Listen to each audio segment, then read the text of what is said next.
todos, muita paz, muita alegria pela oportunidade que nos é reservada. Mais uma vez nos encontrarmos aqui nesta casa, estudando o Evangelho de Jesus à luz da fé raciocinada. Motivados pela leitura que fizemos, vamos iniciar a nossa reflexão lembrando uma passagem do Evangelho que estamos no mês de dezembro. Vamos nos centrar nas lições do Evangelho. E no caso, foi uma passagem acontecida quando se aproximava a Páscoa do ano 33. Era a festividade judaica que atraía as maiores multidões da Palestina antiga, peregrinos de todas as regiões da província para lá se dirigiam, como também os judeus da diáspora, aqueles que viviam espalhados nas cidades do Mediterrâneo, transformando assim Jerusalém em um mosaico de cores diferentes, línguas diferentes, costumes diferentes. Jerusalém recebia cerca de 50 mil peregrinos. As festas judaicas, elas tinham um caráter diferente das pagãs, porque além da adoração a Deus natural, eles sempre procuravam escolher um determinado acontecimento que não deveria ficar esquecido na memória daquele povo. No caso da festa da Páscoa, era a libertação do cativeiro do Egito, acontecida em referência ao ano 33, cerca de 1.300 anos antes. Isto é, já tinham passado quase 1.300 Páscoas. Essa, entretanto, seria imortalizada, porque nela iriam acontecer dois momentos extremos, um extremamente difícil e triste, o outro extremamente feliz, que marcaria o cristianismo e daria sustentabilidade ao cristianismo ao longo do tempo. Se não fossem esses dois acontecimentos, nós não teríamos o cristianismo como temos hoje. Seria mais uma seita judaica, como existia naquela época, mais de 26.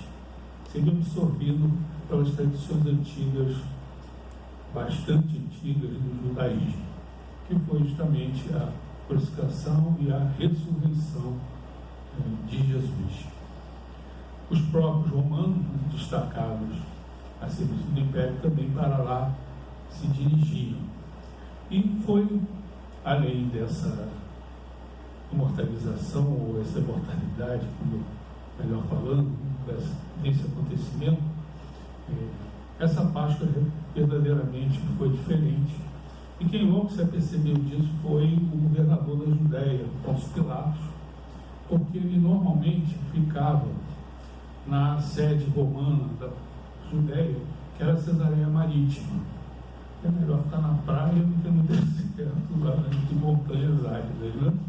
É uma coisa, você escolhe, quer ficar em Búzios ou em Brasília, é melhor ficar em Búzios, é mais agradável. E eles ficavam em Cesareia Marítima, e quando se aproximava a Páscoa, eles faziam um grande cortejo. Então, uma grande procissão, ou cortejo, ou que seja, um destacamento militar se dirigia de Cesareia para Jerusalém.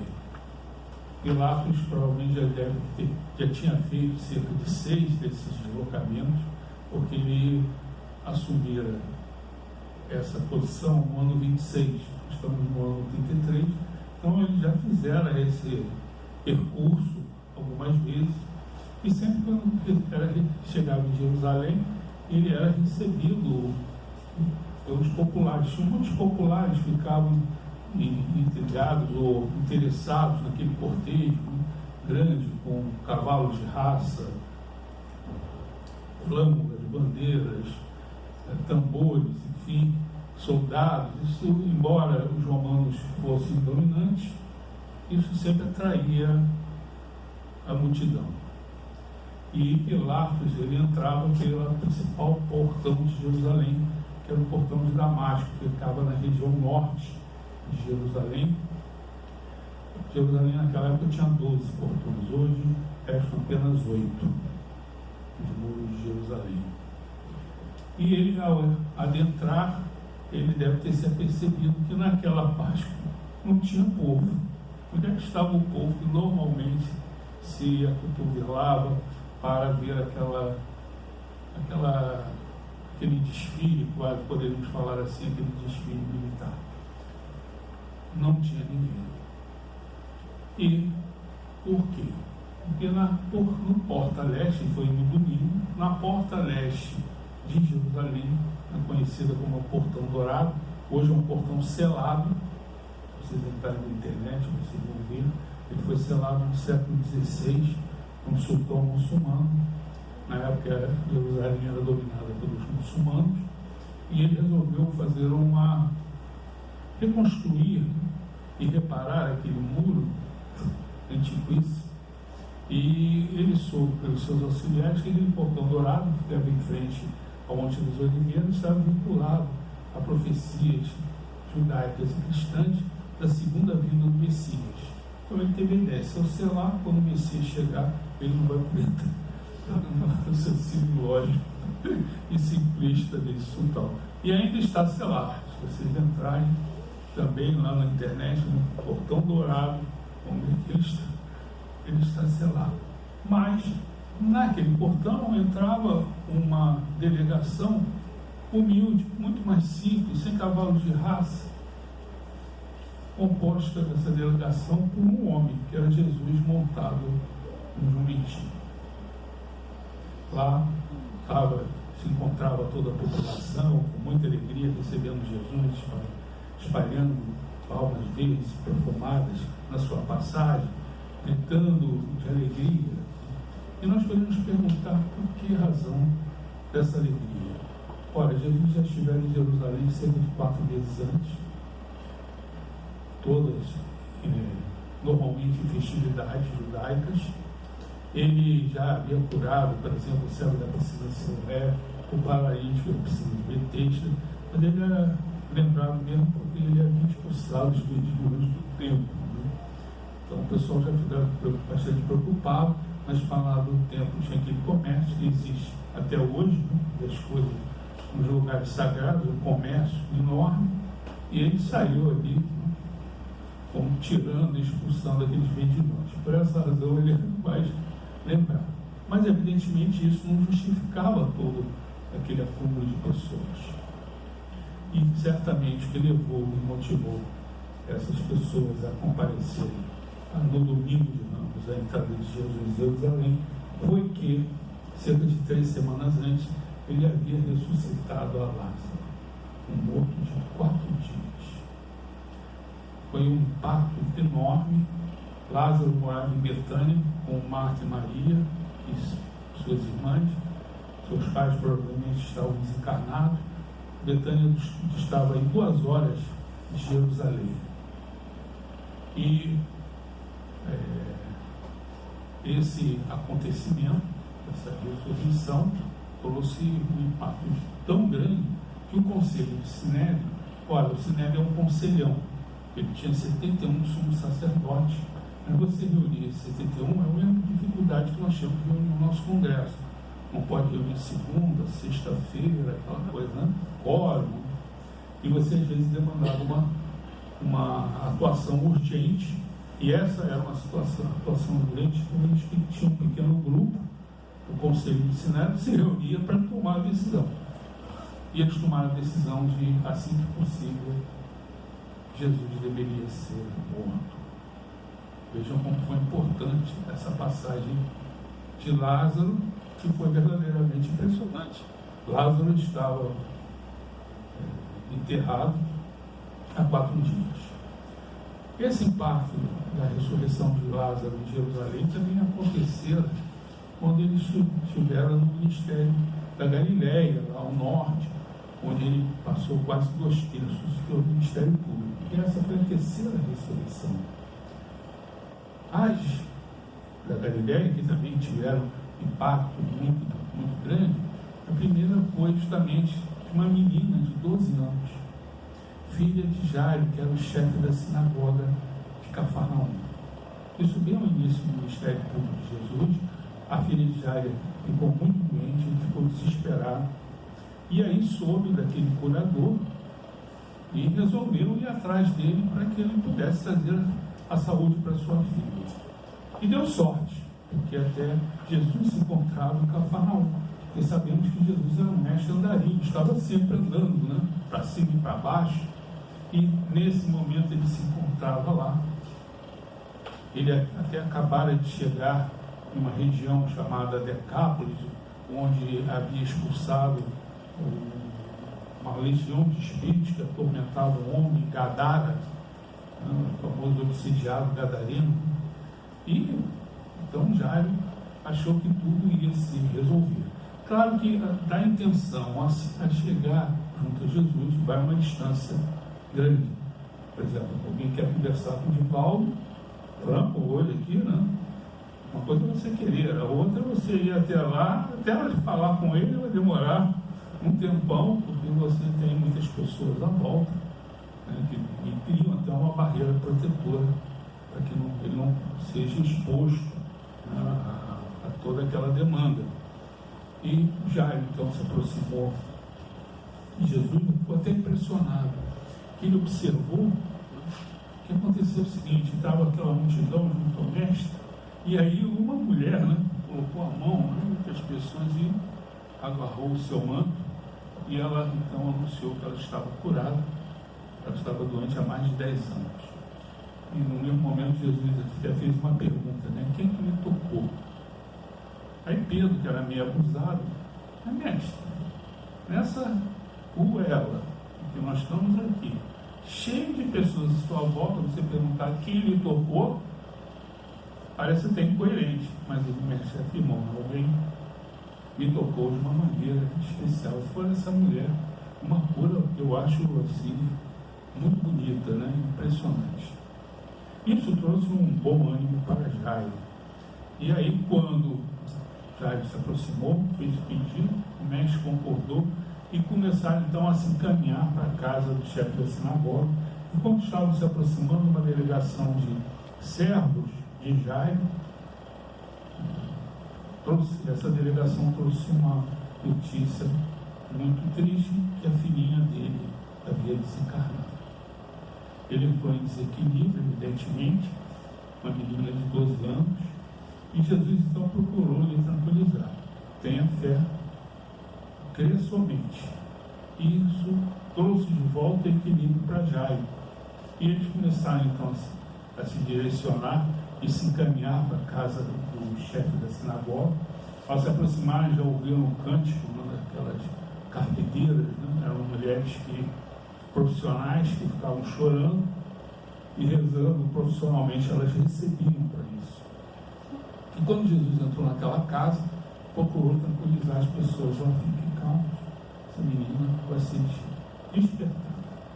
E por incrível que pareça, Jesus foi ridicularizado nesse momento. Ele estava ainda no início do seu ministério público. Eu penso até que mais para essas mulheres, né, porque elas iam deixar de ganhar, né, de faturar. Se a menina despertasse, elas não iam mais ter que ficar chorando, nem ficar rezando, e ganhar, né, as suas moedas. E aí Jesus resolveu convocar os seus 3 apóstolos mais próximos: João, um garoto de 17 anos, Tiago e também a Pedro, e chamou então os 2 pais, né? Chamou a Jairo e a sua esposa, entraram no aposento onde a menina desfalecida se encontrava, se aproximou, colocou a sua mão na testa daquela menina e falou então: Talita, desperta. Talita é menina em grego, mas também em aramaico, que era a língua que falava de Jesus, tem até uma conotação até mais bonita, né? O velhinho. E a menina então despertou, e isso trouxe um impacto bastante positivo ao início do ministério público de Jesus. E 3 meses depois, ainda na Galileia, o mestre resolveu ir a Naim. Naim é uma vila próxima a Cafarnaum. E quando ele se aproximou, ele viu um cortejo fúnebre. E se aproximando mais, soube então que era uma viúva que estava enterrando o seu filho. E estava desesperada, e não era por sem razão, uma condição de viuvez na época era difícil, quanto mais agora sem o filho, que ele era quase um arrimo para que ele pudesse viver. E Jesus então se apiedou dessa senhora e também trouxe à vida o filho da viúva de Naim. Repare, Talita estava morta um dia. O filho da viúva de Naim morto no segundo dia. Ora, sabemos que na doutrina espírita, que nos é informado, nós temos um laço fluídico do perispírito ao corpo. O corpo falece, morre, mas é necessário fazer-se então esse desligamento. Esse desligamento ele não é natural, esse laço, esse fio de prata, ele não se desintegra. É necessário o espírito para fazer esse encobre, lá o espírito do tesourão, né? E no momento que há o tesourão, aí realmente não tem mais jeito. Mas até esse tesourão ser verdadeiramente cortado, as possibilidades existem. Já ouvi 2 palestras de Divaldo, em 2 situações diferentes. Ele teve a morte do corpo constatada, parada cardíaca, acabou. Veio fora do seu corpo, claro, é um espírito que tem um domínio mental enorme, e quem estava definindo utilização desse tesourão são os espíritos mais elevados, né? Superiores, que fazem essa determinação. Só que no caso de Jesus, faço a pergunta aqui para vocês: quem é que é mais alto? Quem é que é maior que ele no mundo espiritual? É ele mesmo. Então ele decidia ali. Não precisava ter uma decisão espiritual superior. Evidentemente que a ressurreição de Lázaro foi mais impressionante, porque se Talita foi um dia, o filho da viúva foi 2 dias, Lázaro foi no 4º dia. E eu gosto muito dessa passagem, de uma situação que nos traz uma reflexão que devemos fazer. Porque quando Lázaro adoeceu, as irmãs já conheciam Jesus, né? Jesus estivera na casa dela, Marta e Maria, resolveram mandar um emissário para Jesus. Diferentemente de Jairo, a situação de Jairo, naquele momento Jesus estava fazendo uma excursão, quer dizer, ele não estava naquela região ali de Jerusalém e Betânia. E ela mandou os emissários. Os emissários chegaram, informaram Jesus. E o mestre, que amava Lázaro, tanto que depois, quando ele esteve em Betânia, ele chorou por causa daquela situação, ele não largou tudo para ir atender Jairo. Ele ficou mais 2 dias naquela discussão para então se encaminhar para Betânia. Isso me faz sempre uma reflexão, né? E o tempo de Deus é diferente do nosso. Significa que se eu faço o meu pedido de ajuda, a ajuda vem no tempo que eu quero. O tempo que eu quero é o imediato, é o agora. Mas o tempo de Deus é diferente, porque Ele sabe exatamente quais são as situações, as circunstâncias que nós temos ainda de experimentar, que são mais importantes para o nosso espírito. E foi o que aconteceu com Lázaro. Jesus ficou mais 2 dias sabendo da situação de Lázaro. E ficou mais 2 dias, depois foi até Betânia e trouxe, então, fez essa ressurreição impressionante. Esse termo ressurreição, naquela época, tinha algumas conotações, né? A ressurreição poderia ser, por exemplo, como os 3 casos que nós colocamos aqui, que foram bastante impactantes, né? Talita, o filho da viúva de Naim e de Lázaro. Ressurreição também tinha conotação de encarnação, reencarnação, só que os israelitas, eles tinham uma visão um pouco incompleta, né? Para eles só existia a expiação, isto é, você tem um problema, você é cego, você é leproso, você é aleijado, você é um espírito impuro e sofrimento. Isso, espírito impuro e sofrimento é expiação. Errou, tem que pagar. A doutrina espírita confirma a expiação, mas a doutrina nos traz uma outra visão, existe a provação. E Jesus também falou em provação, porque quando ele curou o cego da piscina de Siloé em Jerusalém, ele passava pela piscina, viu o cego, e aí os apóstolos que estavam com ele, os apóstolos lhes perguntaram: mestre, quem errou para que esse homem se nascesse? Lá o erro na essência, aí é uma expiação, não tem jeito. E aí Jesus falou: não, ninguém errou. Aquela surpresa, nem ele, nem os seus pais, porque na época não existia um entendimento, né? Que às vezes ele existe por aí. A gente pensa que essas coisas somem, mas essas ideias, né, elas às vezes permanecem, né? E que os filhos pagam pelos erros dos pais. Aí é uma dívida impagável, né? Eu pago os meus, essa dívida é enorme. Ainda pago dos meus pais, eu não vou conseguir pagar nunca essa situação, não é? Então a ressurreição tinha esse caráter de encarnação, como também tinha aquele caráter da ressurreição do corpo para a ascensão no fim dos tempos. É isso que muitos pensam, né? Agora, falando das ressurreições realizadas por Jesus, mas também teve a sua própria ressurreição, que foi no terceiro dia, né? Só que no caso da ressurreição de Jesus foi diferente, né, das outras ressurreições. Na verdade, Jesus realmente teve o seu corpo material, ele faleceu e ele apareceu com o seu corpo fluídico. Evidentemente que isso traz uma série de questionamentos, que subiu o corpo, onde é que está o corpo. Até no século II surgiu um pensamento religioso, né, conhecido como docetismo, que afirmava, por causa disso, e por tudo aquilo que Jesus realizou, e que Jesus não tivera um corpo físico.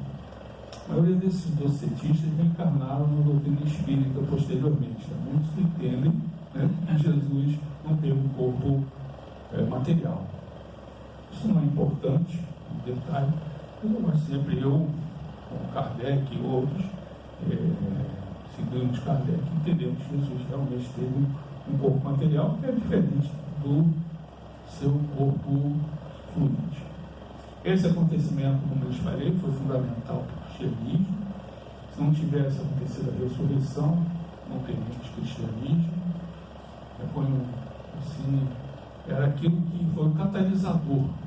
Porque sabemos que até o século IV, os cristãos, até o início do século IV, os cristãos foram perseguidos cruelmente.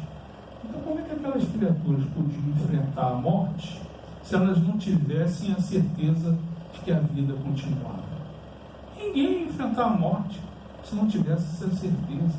E isso lhes trazia uma certa tranquilidade. Claro que ninguém ficava feliz com isso, nem nada. Ah, vou para a morte, vou morrer. Aí eu fico com medo dessas derivações, mas o único que pensou que queria morrer foi Inácio de Antioquia, foi bispo de Antioquia, né? Ele foi, segundo as tradições, um daqueles garotos que Jesus colocou no colo e foi criado por João Evangelista. Foi criado por João Evangelista, foi criado por Maria, porque depois da morte de Jesus, quem cuidou de Maria foi João. Então ele tinha um amor centrado por Jesus e ele sempre quis, né, testemunhar com a sua morte esse amor. E no ano 117, o imperador Adriano começou a fazer uma grande perseguição, prendeu-o lá na Síria, mas resolveu matá-lo não na Síria, mas lá em Roma, no Coliseu. O Coliseu foi erguido no ano 80, estava bombando, né? Precisava sempre ter umas atrações, coisa e tal, né? Mas a humanidade evolui, gente. O Coliseu se matava. Hoje no MMA só se espanca, né? Sai sangue para tudo quanto é lá, mas ninguém morre. Às vezes até morre, né? Às vezes até morre. E preservaram ele, fizeram todos os castigos. E, evidentemente, num caminho desse, ano 117, o cristianismo já tinha se desenvolvido muito, ele mandava cartas, ele mandou 7 cartas: olha, não façam nada, ninguém me ajude, porque eu quero morrer. E a nossa Joana de Anjos, quem quiser, pega o livro Convite da Vida. Então ela comenta que Inácio, ele foi realmente para o sacrifício, junto com os cristãos, lá para o Coliseu, e se preparou todo feliz, que ele queria isso. Aí começou a entrar em oração, soltaram as feras, e ele só ouvindo os gritos, esperando uma grande mordida, ansiando por isso. Só que o tempo foi passando, ele orando, o tempo passando, daqui a pouco ele não viu mais nada, silêncio, ele vivo ainda, abriu o olho, todos os cristãos, seus companheiros de cela, de calabouço, estavam mortos. Só que as feras estavam saciadas, já não se interessavam por ele. Então o único que viveu, o único que queria morrer. E aí ele se atira, segundo Joana, ele se atira de joelho no chão e começa a perguntar a Deus por que isso. Logo ele foi bispo de Antioquia por 40 anos. Ele queria testemunhar. E aí provavelmente o espírito de João se aproximou dele e falou: não, Inácio, você tem um amor enorme. Por isso que o seu sacrifício tem que ser muito maior. Por essa razão você não vai morrer, você vai viver. É um sacrifício maior. Porque ali as feras iam atacá-lo, mas ele ia ser logo levado às regiões celestes. Não, você vai ficar na terra aí. E certamente depois ele acabou sendo sacrificado, de uma forma bastante cruel. Então, essa ressurreição foi fundamental. E Jesus, no seu ministério público, ele, por 3 ocasiões, ele anunciou que ele iria ressuscitar, transformar a morte em vida. E a que eu mais gosto foi cerca de 7 meses, 8 meses antes dessa Páscoa, ao final dos 2 terços do ministério público, lá na Galiléia, que foi um ministério agradável. Na Galiléia era uma região bonita, as pessoas eram simples, não tinha aquele dogmatismo religioso, mas tinha um momento que ele tinha que descer para a Judéia. E aí, tudo que era bom ia ficar para trás. Seria um período difícil para os apóstolos, seriam muito pressionados, Jesus sempre sendo questionado.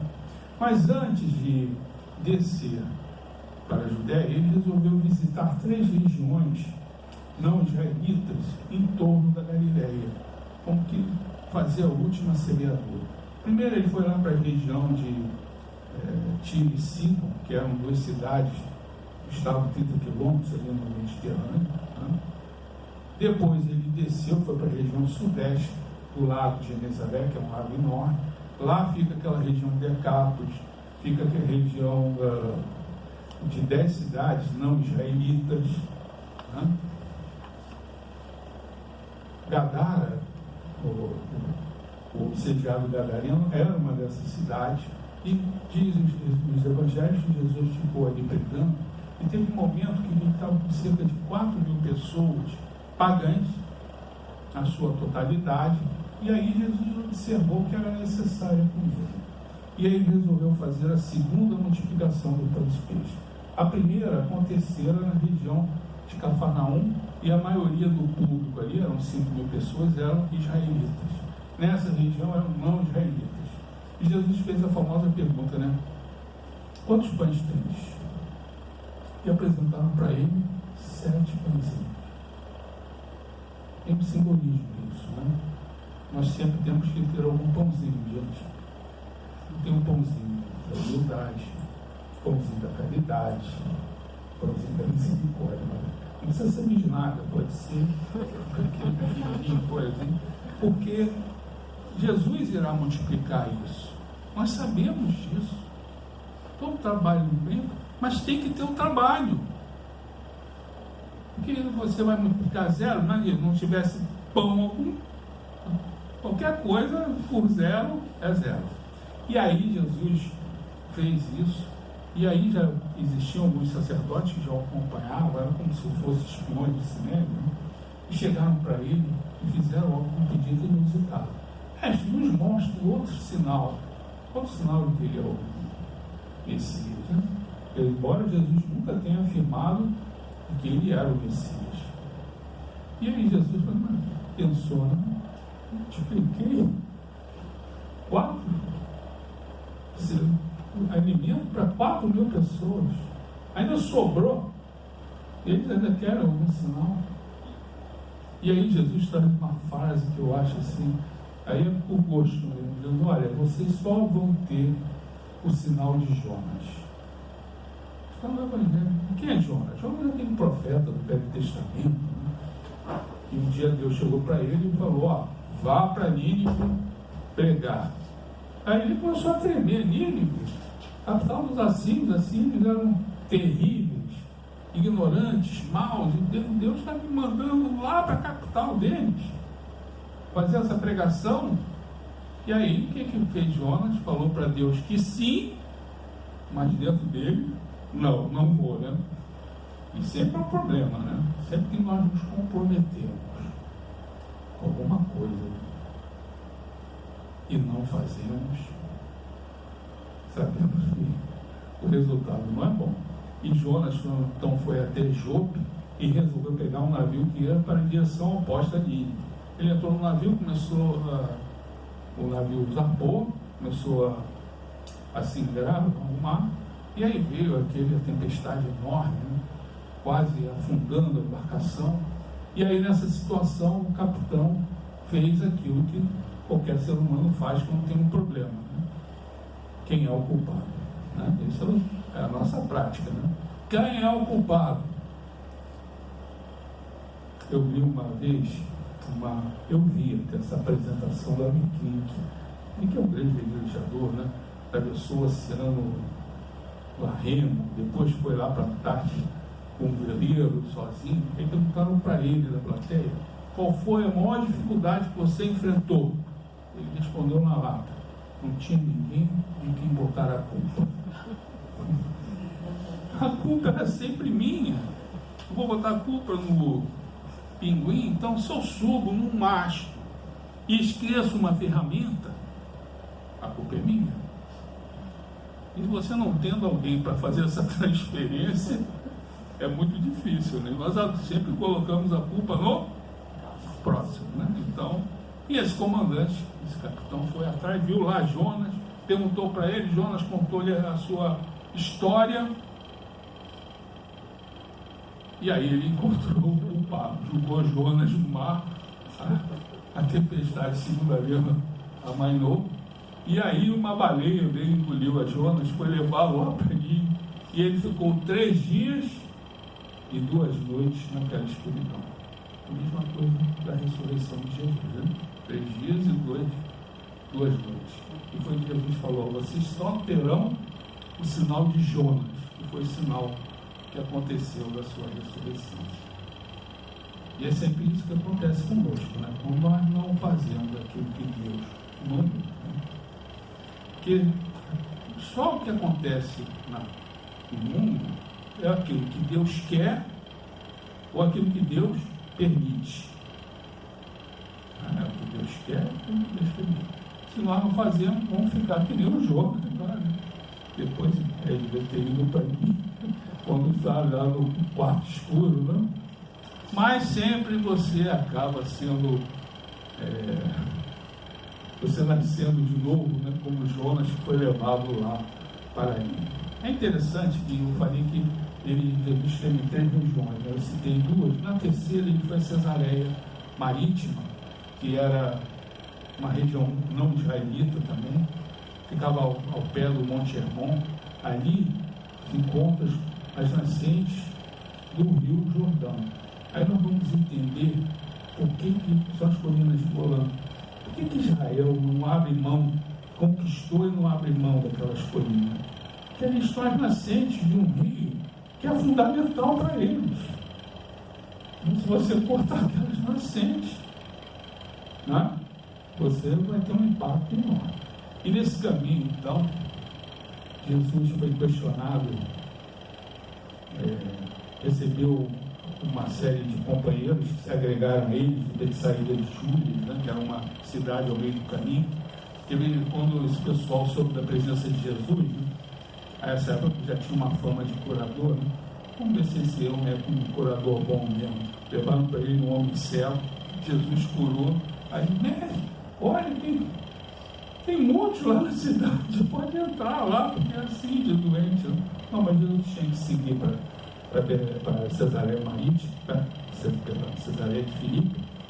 E no meio do caminho ele fez uma grande pergunta para a humanidade, que atualmente continua impactando, porque a humanidade tenta responder. Jesus fez a seguinte pergunta: quem diz os homens que sou eu? E ele identificou que havia uma confusão. Uns achavam que ele é um profeta reencarnado. E aí ele se voltou para Pedro: e você? Quem diz que sou eu? E Pedro então é um acontecimento importante também, porque Pedro afirmou o seguinte: tu és o Cristo, o Filho de Deus, o Cristo é o Salvador. E nesse momento Jesus concordou. Repare, 2/3. Foi a primeira vez que ele se auto-intitulou ou concordou com a condição do Messias. É porque se ele tivesse feito isso no início, ele não teria como desenvolver a sua missão, porque o Messias esperado era um Messias general, um Messias sacerdote, não um Messias servo. Eu gosto muito do complemento que Jesus falou assim para Pedro: Pedro, bem-aventurado tu és, porque esse conhecimento não veio da carne e do sangue, mas veio de Deus, mostrando que nós temos 2 tipos de conhecimento: o conhecimento do mundo e o conhecimento de Deus. E qual que transforma? Qual que salva? O conhecimento de Deus. Paulo, na sua epístola primeira aos Coríntios, ele afirmava justamente isso. Olha, existe a sabedoria de Deus e a sabedoria do mundo. A sabedoria de Deus é loucura para a sabedoria do mundo. E essa pergunta de Jesus continua tentando ser respondida. Até o século XVIII, só quem respondia eram os religiosos, aqueles que tinham ligação. A partir do século XVIII surgiu o racionalismo e tudo começou a ser questionado. E o primeiro a ser questionado foi Jesus. Será que ele existiu mesmo? É uma lenda? Será que ele não foi uma invenção de alguma cabeça iluminada, né? Como se tivesse alguma cabeça que pudesse inventar uma história como a do Evangelho? Não existe isso. Estudaram todas as escrituras, não conseguiram fazer nenhuma objeção. A única objeção que sobrou eram 2 cidades, que só existiam referência a ela no Evangelho. E isso é uma ponto de fraqueza. E logo cidades importantes: Nazaré, onde ele viveu, jovem, e a outra, Magdala, cidade de Maria, aquela que ele anunciou. Magdala é uma cidade perdida, ninguém sabe o que aconteceu com ela, ninguém nunca soube, e só existia referência a ela no Evangelho. Então é um ponto fraco. A própria Nazaré. Só que Nazaré, no século XX, descobriu uma lápide lá em Cesareia Marítima com o nome Nazaré, datada do século I a.C. E Magdala, em 2004, um padre mexicano resolveu ir lá para a região de Cafarnaum. Ele queria comprar uma espécie de uma posada para os peregrinos, né, que vão para lá aos milhares, né?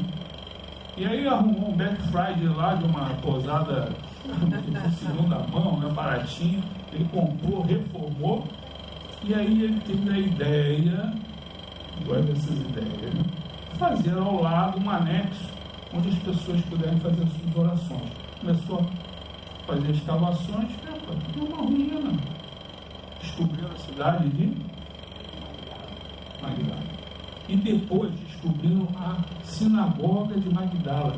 Entre na internet, é imperdível. Totalmente conservada. Jesus lá esteve. Então, quem não acredita naquilo que está nas palavras do Evangelho que estão ali, vão acreditar naquilo que a ciência está informando, a partir, né, da arqueologia que está confirmando que Jesus não é uma lenda, ele é real, ele é presente. Claro que a confusão continua. Porque nós, por exemplo, temos um entendimento de Jesus que difere de todo o cristianismo, de todos os cristãos. Existem mais de 1,5 bilhões de criaturas cristãs. Todas elas acham que Jesus é Deus. Nós entendemos que Jesus é um espírito, né? Perfeito, tem responsabilidade sobre a humanidade, por essa razão ele manifestou a divindade que jaz dentro de todos nós. Então, por exemplo, esse texto que nós lemos, Jesus foi um homem, esqueçam, só em doutrina espírita. Ou, um grande, aconteceu em 1863, um grande teólogo chamado Ernest Renan, ele escreveu A Vida de Jesus, um livro fundamental, foi precursor e preparador de desbravador do Evangelho segundo o Espiritismo. Ele era um homem letrado, sabia hebraico, esteve na Palestina fazendo trabalho de arqueologia e resolveu, impregnado pelas gerações, escrever um livro sobre Jesus. E ele acabou recebendo de Napoleão III um encargo, ou recebendo a cátedra de hebraico na escola de França. E lá naquela época, você fazia um discurso, e o discurso dele começou com essas palavras que nós ouvimos aí. Jesus foi um homem admirável. Nem assumiu, né? Napoleão III cortou. Você não vai. Só por causa disso. Porque a visão é de um Jesus Deus. Mas eu gosto muito da visão trazida pelo Espírito que está ao nosso lado. Esse Natal que nós vivemos é real. Com relação à data, exatamente na noite de Natal, nós não sabemos quando aconteceu. Certamente não foi em dezembro, porque é inverno, não teria nenhum pastor nos campos. Mas acho que isso tem uma intencionalidade, porque o Cristo nasce em cada um em datas diferentes. Isso tem uma intencionalidade. E daquela noite, certamente, o que eu mais gosto, que é o maior mistério do Natal, são aqueles homens sábios que vieram do Oriente, né, guiados por uma estrela. Eles trazem um simbolismo muito bonito, né, porque eles estavam a 900 quilômetros de distância. Eles receberam o sinal e foram atrás nessa jornada, sempre guiados por essa estrela. Sabe o que é andar 800 quilômetros no caminho, com todos os perigos daquela época, mostrando que o nascimento de Cristo não é algo que se dá com rapidez, precisa ter esforço, é uma jornada longa. E eles lá chegaram, ofertaram aqueles presentes, entregando tudo de si, para aquele menino que já tinha nascido, mostrando na vida que nós temos que seguir também a nossa estrela de Belém. Acho que a nossa estrela de Belém é o Evangelho, a doutrina espírita, esses espíritos que, como a página nos informou, estão sempre a nos orientar. Lembrando também que existem pessoas que se fazem para nós estrelas de Belém. São aqueles que estão à frente que nos fazem, mas recordar que nós também, no nosso público, também somos estrelas de Belém para outros que estão atrás. E por fim, então, só para finalizar, falamos que sempre a ciência, no século XVIII, a ciência, enfim, os estudiosos estavam impressionados como um homem pobre conseguiu transformar a humanidade, né? Jesus realmente era pobre, mas nunca lhe faltou nada, porque Deus provê tudo, procurar acima de tudo o reino de Deus. Então eu vejo, né, esses homens sábios, né? É interessante, isso nos leva até aquela questão que colocamos, né? Aqueles homens tinham a sabedoria do mundo, eles estavam atrás da sabedoria de Deus, né? Aqueles sábios, aqueles magos, foram atrás da sabedoria de Deus. E sabemos pela história que depois José teve que fugir para o Egito, mas ele não tinha estrutura de recursos. Mas Deus sempre proveu. E quem proveu o custeio dessa família para que eles fizessem essa viagem até o Egito? Os magos. porque eles chegaram lá com presentes, né? Ouro, mirra, incenso. Isso deu conforto para José, para que ele pudesse fazer essa viagem. Então, essas reflexões, me desculpa aí, atravessei aqui o tempo, desejo a todos um Feliz Natal, né? Um período em que, sabendo que a nossa psicosfera se transforma, a exemplo do primeiro Natal, né? Essa psicosfera se transforma, e mesmo aqueles que não têm muita ligação com Jesus, nesse período se lembram dele, né? Procuram ajudar aqui ou acolá, o que é bastante importante, que a nossa psicosfera precisa verdadeiramente melhorar, né?